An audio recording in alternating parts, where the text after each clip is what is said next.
Pues vamos a hablar de la... Espera un segundo, aquí está. Del banco de sangre y la anemia hemolítica. Y esto es importante porque en muchas ocasiones el banco de sangre somos los primeros en saber que el problema que ha traído al paciente al hospital es una anemia hemolítica. Y somos los primeros también en saber en bastantes ocasiones, a grosso modo, qué tipo de anemia hemolítica es. Y no es raro que sea desde aquí que nos pongamos en contacto con el médico de urgencias, con el hematólogo, con quien sea, para explicarle, oye, mira, este paciente tiene una hemólisis intravascular, que ahora veremos, o tiene una anemia hemolítica autoinmune, que también ahora veremos. La anemia hemolítica consiste en la destrucción de los hematíes. La destrucción de los hematíes hace que, obviamente, baje el número de hematíes. Esto estimula la médula ósea para que produzca más hematíes, lo compense, y que salgan hematíes jóvenes que se denominan reticulocitos. Por otro lado, al romperse el hematíe, se libera su contenido, particularmente la hemoglobina, que puede liberarse en el torrente circulatorio o dentro de otras células, que ahora veremos.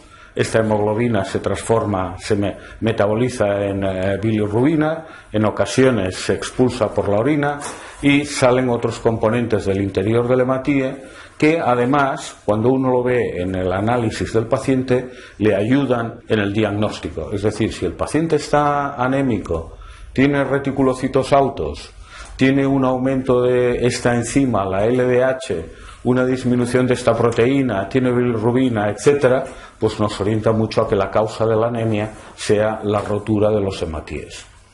También sabéis que la anemia puede ser porque no se produzcan hematíes, porque el individuo tiene un déficit de hierro, de ácido fólico, de vitamina B12, o no funciona bien la médula ósea, o también puede ser porque sencillamente los pierda por una hemorragia. El conjunto de esto, que es el reflejo que hay en los análisis de la fisiopatología que hay detrás de la causa de la anemia, es lo que ayuda al médico al diagnóstico.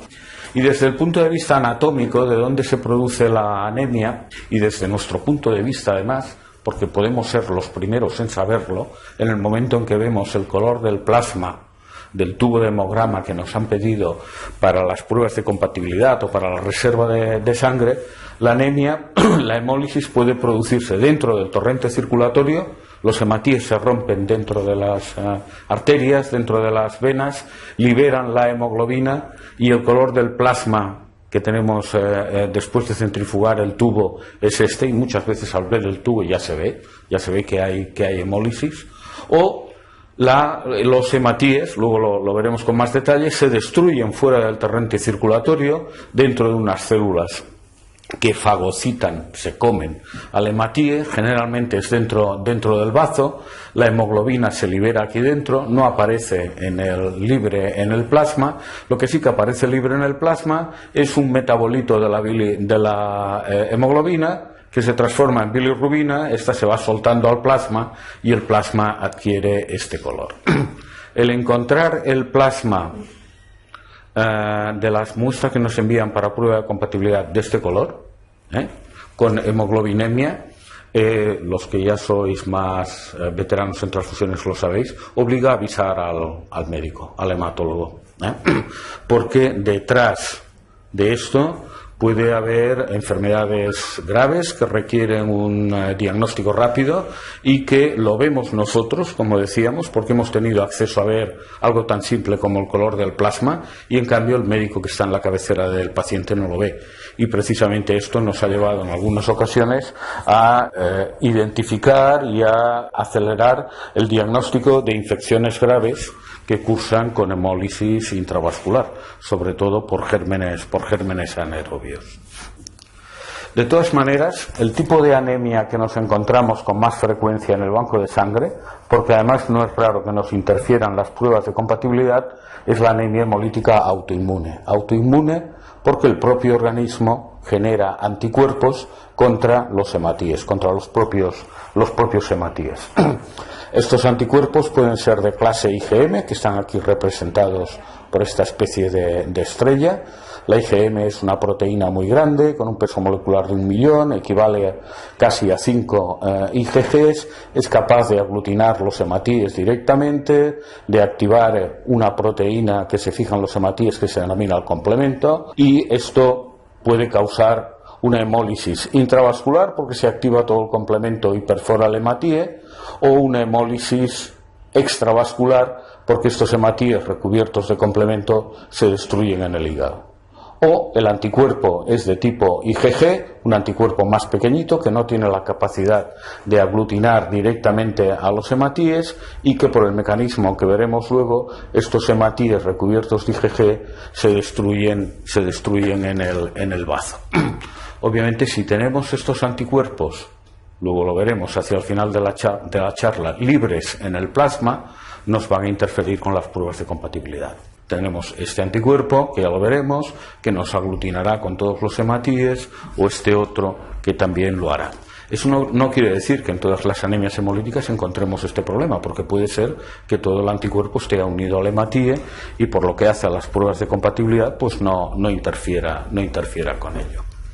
En cuanto a la hemólisis intravascular, que puede ser por un anticuerpo de clase IgM o también por un anticuerpo de clase IgG, el mecanismo es que el anticuerpo se fija al antígeno que hay en la superficie del hematíe, activa el complemento, y este complemento, cuando se activa completamente, es como una perforadora, es decir, rompe la membrana del hematíe y vacía todo el contenido. Esta última proteína del complemento, que se llama C5-C9, no hay por qué recordar los nombres, pero sí el mecanismo de que el anticuerpo no es el que rompe al hematíe, sino que el anticuerpo fija el complemento y el complemento puede activarse completamente y realmente lo que hace es perforar la membrana del hematíe y romperlo, y entonces todo el contenido se vierte en el torrente circulatorio y nos da ese color del plasma que habíamos visto. La hemoglobina se filtra por la orina, por el riñón, y por tanto la orina adquiere también este mismo color oscuro, etc. Cuando la hemólisis es extravascular, sea porque el anticuerpo no ha fijado complemento, o sea porque se ha fijado complemento, pero el complemento se ha activado hasta la mitad, digamos, hasta una proteína que se llama C3b. Esta queda unida a la membrana del hematíe, pero no la perfora. Sea por cualquiera de estos dos motivos, el hematíe no se rompe dentro del torrente circulatorio, sino que se destruye o bien en el bazo, ahora veremos el mecanismo, si está recubierto de IgG, o bien en el hígado, si está recubierto de C3b, o en ambos lugares, si el hematíe está recubierto de IgG y de esta fracción del complemento. Esto tiene su importancia, el saber si el hematíe está recubierto de IgG con o sin complemento, porque, aunque ahora no venga muy al caso, pero todos los tratamientos, o la mayoría de los tratamientos destinados a la anemia hemolítica autoinmune, actúan sobre el bazo. Y si el hematíe está recubierto de complemento y se destruye en el hígado, pues hace que estos tratamientos, desde los corticoides, las gamaglobulinas altas dosis o incluso la propia extirpación del bazo, la esplenectomía, pues sean menos eficaces. ¿Y por qué mecanismos se destruyen los hematíes en el bazo? Esto es una explicación muy naif, pero bueno, cada uno da de sí lo que puede. Esto quiere representar un sinusoide esplénico. Un sinusoide esplénico es un vaso del bazo que hay entre las arteriolas y las venas y que es como un saco donde se van acumulando los hematíes, llegan a alcanzar un hematocrito de más del 60%, van rodando por las paredes, estas serían las células endoteliales del sinusoide. El sinusoide tiene unas ventanas, unas perforaciones, que es por donde ha de pasar el hematíe para volver al retorno venoso, y tiene mucha interacción con los macrófagos. Los macrófagos son células que se comen todo lo que se les acerca, cuya función principal es precisamente destruir bacterias en el caso de una infección, pero que tienen un receptor para la IgG. para la IgG que esté unida a algo, sea a una bacteria o en este caso, que es una variante patológica de la normalidad, sea un anticuerpo contra los propios hematíes. Entonces, cuando estos hematíes van rodando, interaccionando con las paredes del vaso, lo que ocurre es que, en un momento determinado, una de estas IgGs unidas al hematíe, un autoanticuerpo, es capturado por el receptor del macrófago. Eso transmite una señal al interior de la célula y el macrófago, ya os he dicho que era un poco naif, lo que hace es emitir unos pseudópodos, capturar al hematíe y mira, hoy ya hemos comido, ¿de acuerdo? Y el hematíe queda dentro, se destruye, porque además queda en una vacuola donde se liberan enzimas que lo lisan, se destruye, eso sí, vierte el contenido dentro del macrófago. Aquí no sale bilirrubina, el color del plasma no se vuelve rojo, no sale hemoglobina, quiero decir. Ahora sí, luego el metabolito, los resultados de la digestión del macrófago salen fuera y entre ellos está la bilirrubina que le da el color amarillo al plasma y al paciente también. Es la causa de la ictericia. Y esas son imágenes de sangre periférica tomadas al microscopio, un paciente de aquí, de no hace mucho tiempo, donde se ve este fenómeno, pero esta vez en la sangre periférica.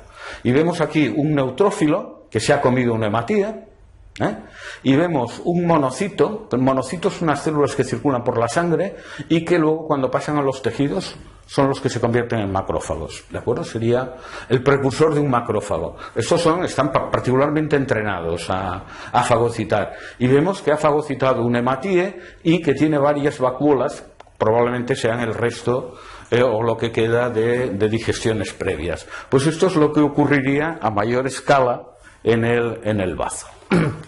¿Y qué enfermedades podemos encontrar que estén mediadas por anticuerpos? Podemos encontrar varias, pero esencialmente dos. La que denominamos anemia hemolítica autoinmune por anticuerpos calientes, que el anticuerpo es de clase IgG. La mayor parte de los casos es idiopática. Ya sabéis que idiopático en medicina quiere decir que no sabemos la causa, pero en lugar de manifestar nuestra ignorancia, pues hemos creado un término que suena muy bien además, que quiere decir, tiene una anemia hemolítica idiopática. Muy bien, ¿y eso qué quiere decir? Que no se sabe cuál es la causa. Y en otras ocasiones es secundaria a otras enfermedades, ¿de acuerdo? Síndromes linfoproliferativos, linfomas, el lupus eritematoso, medicamentos también.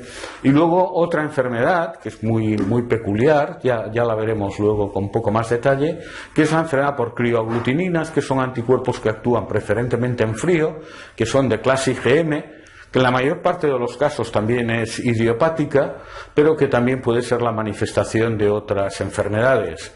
De nuevo, la leucemia linfática crónica, algunos linfomas o bien algunas infecciones. Particularmente es típica un tipo de pulmonía producida por este germen. Esto, pues como os digo, nos lo podemos encontrar. El primer signo de que el paciente tiene uno de estos problemas no es raro que lo encontremos en el banco de sangre. ¿Y cómo lo diagnosticamos? Luego veremos qué interferencias nos produce en el banco de sangre. ¿Cómo lo diagnosticamos? Pues nosotros lo que recibimos cuando el médico o el hematólogo que lleva al paciente sospecha que este tiene una anemia hemolítica y le pide varias pruebas, ver que no sea un problema de las enzimas del interior del hematíe, un problema de la membrana, etcétera, entre otras cosas, le pide lo que denominamos un test de Coombs en honor a la persona que lo describió, que no era hematólogo, era microbiólogo, pero bueno, se sigue conociendo así. Test de Coombs nos envía unos tubos de sangre anticoagulada para que nosotros miremos si están recubiertos, los hematíes del paciente están recubiertos por IgG, por el autoanticuerpo, con o sin complemento. Y para que en el plasma del paciente miremos si tiene autoanticuerpo libre o no. Esto de aquí es lo que se denomina Coombs directo, y el ver si tiene el autoanticuerpo libre en el plasma es lo que se denomina Coombs indirecto. Lo más importante es esto. Para esto lo que hacemos es añadir a estos hematíes unas condiciones específicas, una antiglobulina, un anticuerpo contra el anticuerpo que está unido al hematíe. Esto aglutina los hematíes y lo vemos así si lo hemos hecho en un sistema de columnas, o lo vemos así como aglutinados si lo hemos hecho en tubo de vidrio. Hay que tener en cuenta de todos modos que esta prueba, que es muy sencilla, se sigue haciendo, aunque el soporte haya variado y ahora se empleen más las columnas, se sigue haciendo igual que hace casi 50 años. Es una prueba que es muy propensa a resultados positivos falsos y negativos falsos, y esto hay que tenerlo en cuenta, porque si desde el laboratorio de inmunohematología informamos un resultado falso porque no lo hayamos considerado esa posibilidad, pues podemos engañar al médico que lleva al paciente, y este puede acabar con un tratamiento que no solo no le servirá, sino que le puede resultar nocivo. ¿Y cuáles son los resultados positivos falsos? Pues que los hematíes sean poliaglutinables, que haya un error técnico o que se haya producido una absorción inespecífica de inmunoglobulina sobre el hematíe. El error técnico, por descontado, siempre estamos expuestos a ello, pero este de aquí es probablemente la más frecuente. Y la más frecuente en hospitales grandes donde hay muchos pacientes con enfermedades crónicas, cirrosis, etcétera, que tienen un aumento de las globulinas en el plasma, y que esto puede hacer que cuando se mire el test de Coombs resulte falsamente positivo. En condiciones normales, los hematíes ya tienen pequeñas cantidades de IgG en la membrana, que no está depositada de un modo inespecífico, unida por cargas eléctricas y en una cantidad muy pequeña. Y de hecho los reactivos que empleamos para el test de Coombs ya están calibrados para que esta pequeña cantidad de IgG que hay sobre el hematíe no la detecten, si no tendríamos siempre resultados positivos. Esta pequeña cantidad de IgG está en equilibrio con la concentración de la inmunoglobulina G en el plasma. Entonces, cuando aumenta la concentración de IgG en el plasma, esto es como una reacción química, se desplaza hacia aquí, aumenta la cantidad de IgG en la membrana del hematíe y nos podemos encontrar con un test de Coombs directo positivo. ¿De acuerdo? Con el agravante de que esto suele ocurrir pues en enfermedades como la cirrosis hepática, enfermedades infecciosas crónicas, como puede ser pues el paludismo, por ejemplo, etcétera, que ya pueden causar hemólisis por otro motivo. Entonces, si el médico que lleva al paciente se encuentra que este tiene una anemia hemolítica porque tiene el aumento de la LDH, de los reticulocitos, etcétera y tal, y desde el laboratorio le informamos que el test de Coombs directo es positivo, no sería nada raro que pensara que el origen es autoinmune, le empieza un tratamiento con corticoides y luego en realidad el motivo es otro y el test de Coombs ha sido un resultado falso. Y esto puede ocurrir también con algunos medicamentos que alteran la membrana del hematíe y que hace que capten más IgG, la ribavirina, que se empleaba para el tratamiento de la infección por el virus de la hepatitis C, algunos quimioterápicos derivados del platino, cefalosporinas, etcétera, que son medicamentos que no es raro que se empleen en los hospitales. La ribavirina, por ejemplo, que producía, porque ahora casi no se emplea, producía hemólisis por una alteración del interior del hematíe. Como daba un test de Coombs directo falsamente positivo para IgG, inicialmente se pensó que el origen de la hemólisis asociada a este medicamento era inmune. Y luego, otra causa que también desde el banco de sangre tenemos que tener cuidado con ella, es lo que podríamos decir la manifestación serológica de la hemólisis posttransfusional retardada. Vamos a imaginarnos aquí el caso de una señora que por una hemorragia posparto de joven se transfundió, recibió un par de concentrados de hematíes. Hizo un anticuerpo de especificidad antiquita, del cual nadie se enteró. Pues la señora hizo el anticuerpo, nunca volvió a requerir ninguna transfusión, a ella no le producía ningún problema. Pasaron 20-30 años, la concentración del anticuerpo en el plasma de la paciente fue disminuyendo hasta hacerse indetectable, y ahora, con 60 y pico de años, pues ingresa para, pongamos, una artroplasia de cadera, una prótesis de cadera, ¿de acuerdo?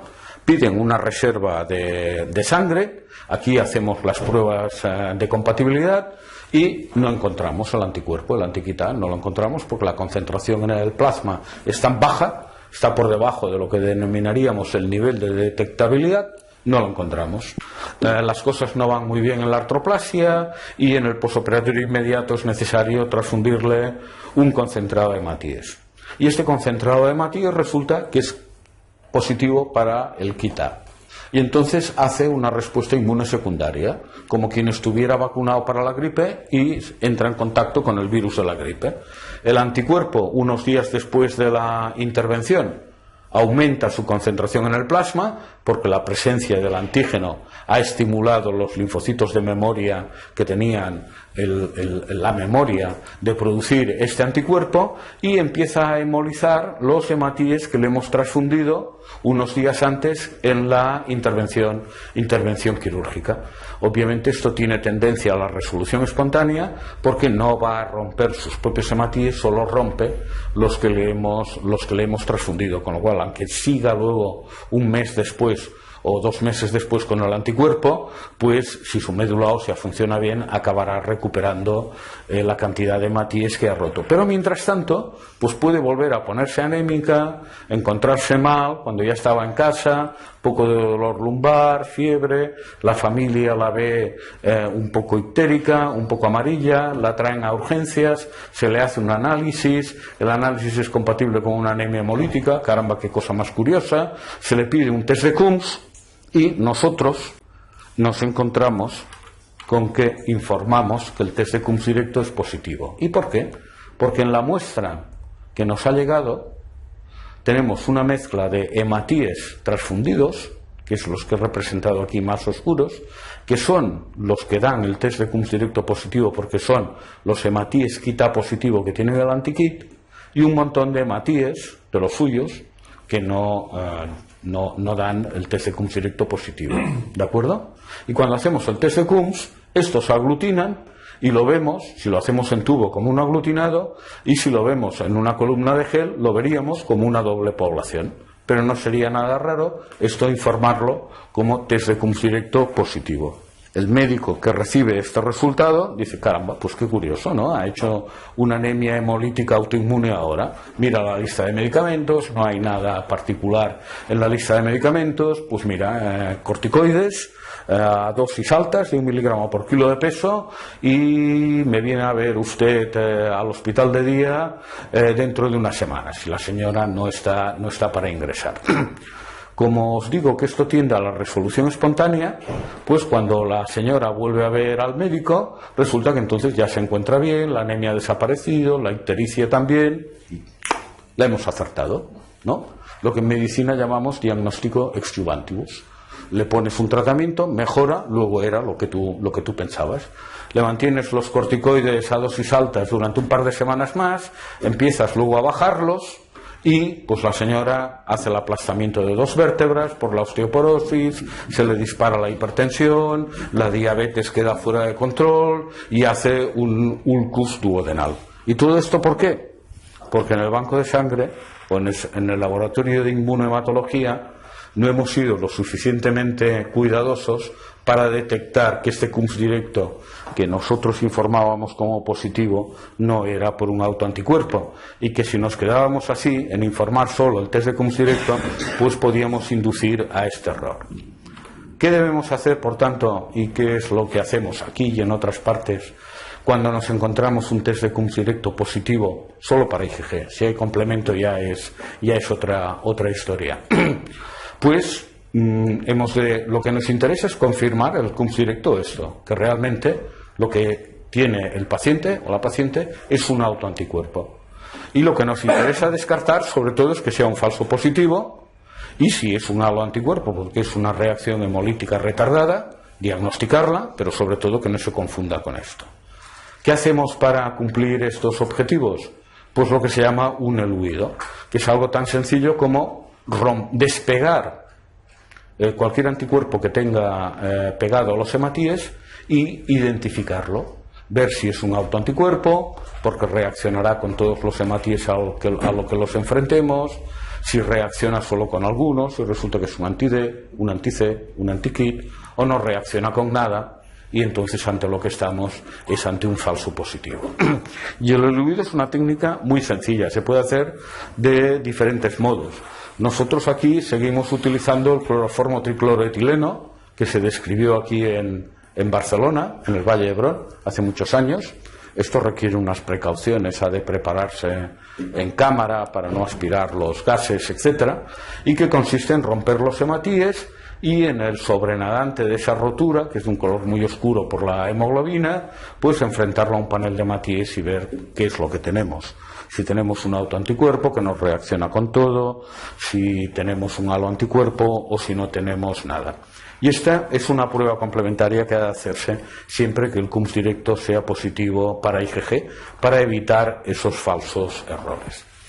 Otro error es informar el CUMS como negativo cuando en realidad no lo es.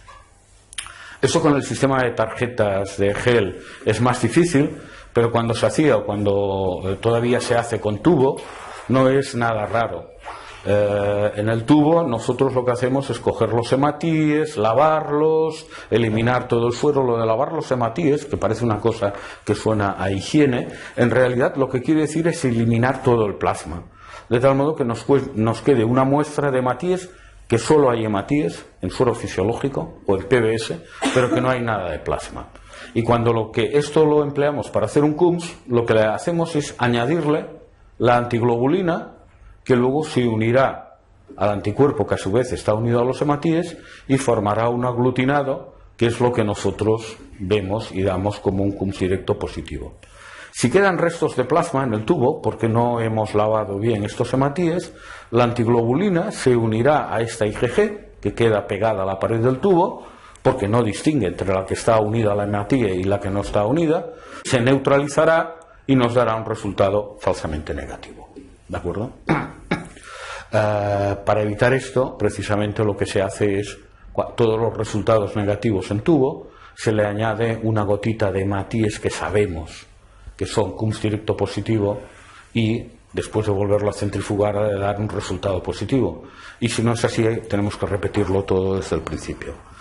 Esto es lo que os comentaba del añadir la antiglobulina. Si el resultado es realmente positivo, añadir los hematíes CUMS positivo. Si el resultado es realmente negativo porque sobre los hematíes no hay anticuerpo y queda la antiglobulina libre, aglutinará. Si el resultado es negativo porque se ha neutralizado, no aglutinará.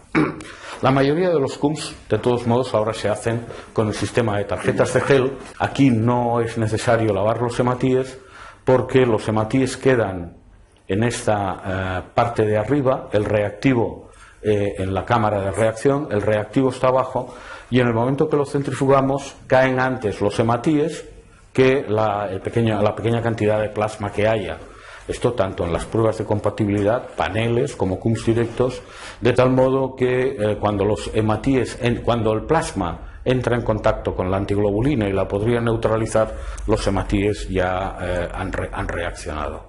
De todas maneras, teóricamente es posible que haya resultados falsos negativos y por un problema de dispensación cae alguna pequeña gota de plasma antes de producirse la lectura de la reacción.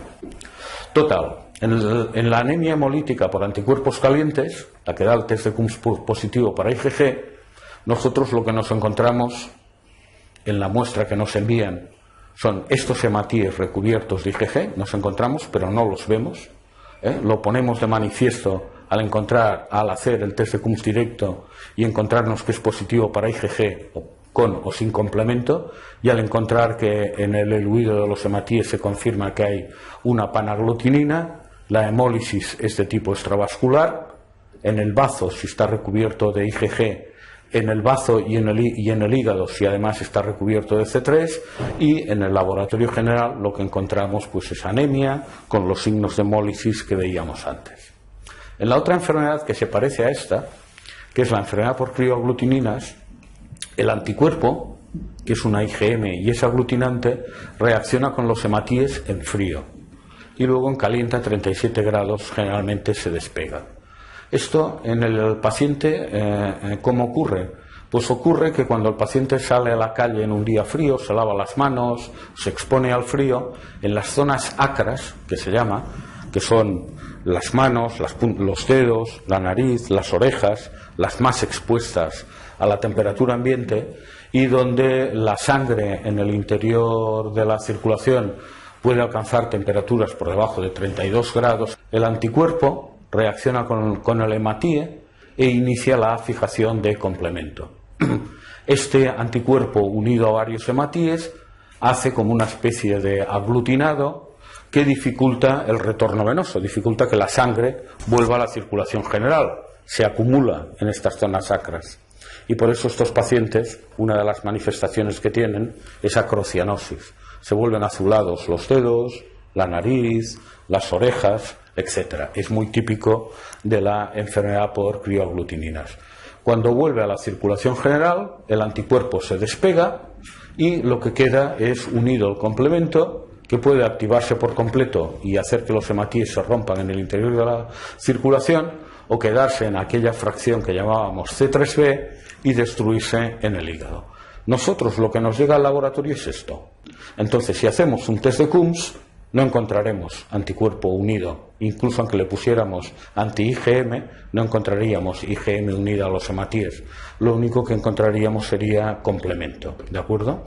Y siempre que encontramos un test de Coombs directo positivo solo para complemento, entre otras cosas, lo que buscamos es que no haya crioaglutininas en el plasma. Sobre todo si además el paciente nos cuenta que cuando se expone al frío, pues nota que los dedos, etcétera, se le ponen azulados. La enfermedad por crioaglutininas es una causa frecuente de errores en el laboratorio, porque los hematíes, esta es una muestra de sangre de un paciente con crioaglutininas mirada al microscopio a 1000 aumentos, y se forman estos aglutinados. Y esto, cuando pasa por el contador celular, pues lo cuenta como un solo elemento. Por tanto, el paciente puede parecer más anémico de lo que está y además con unos parámetros del contador celular extraordinariamente elevados. Y no es raro tampoco, aquí que durante mucho tiempo fuimos servicio de hemoterapia y hemostasia, que enviasen a algunos individuos con la sospecha de trombofilia, de un trastorno procoagulante, porque cada vez que le sacaban una muestra de sangre, entre comillas, coagulaba. Y el coagular era que a temperatura ambiente los hematíes aglutinaban. Cuando lo volvías a poner en el baño a 37 grados se deshacía. Muy bien, ya vamos a acabar. Uno de los problemas que nos da la anemia hemolítica en el banco de sangre es lo que mostrábamos al principio, que interfiere con las pruebas de compatibilidad. Y puede interferir con las pruebas de compatibilidad de dos maneras. Primero, porque los hematíes recubiertos de IgG se vuelven poliaglutinables. Y entonces esto puede interferir con la determinación del grupo, sobre todo del RH. Estos serían los hematíes que nos darían un control positivo en las tarjetas y un RH que, si es positivo, no sería valorable porque puede ser que los hematíes hayan aglutinado espontáneamente. Y otra cosa también es que el hecho de que los hematíes tengan el anticuerpo unido y que por tanto el test de Coombs sea positivo impide fenotipar los hematíes por cualquiera de las técnicas que funcione por un método de Coombs. Esto es algo como muy especializado. Aquí los que se dedican a inmunohematología lo conocen. Pero bueno, saber que no podemos determinar todos los antígenos del hematíe. ¿Y por qué? Porque luego veremos que uno de los sistemas que empleamos para garantizar la compatibilidad aquí es ese precisamente. Y la otra interferencia es cuando hay autoanticuerpo libre en el plasma. Porque este plasma, que será el que enfrentaremos a las bolsas de hematíes si hacemos una prueba cruzada completa, o a los paneles de hematíes si hacemos un escrutinio de anticuerpos, el autoanticuerpo va dirigido contra un antígeno público que está presente en todas las personas, por descontado en el propio paciente. El resultado será siempre positivo y nos encontraremos algo como esto. ¿De acuerdo? Pasamos el plasma por el panel y nos da con todo, incluyendo los propios hematíes.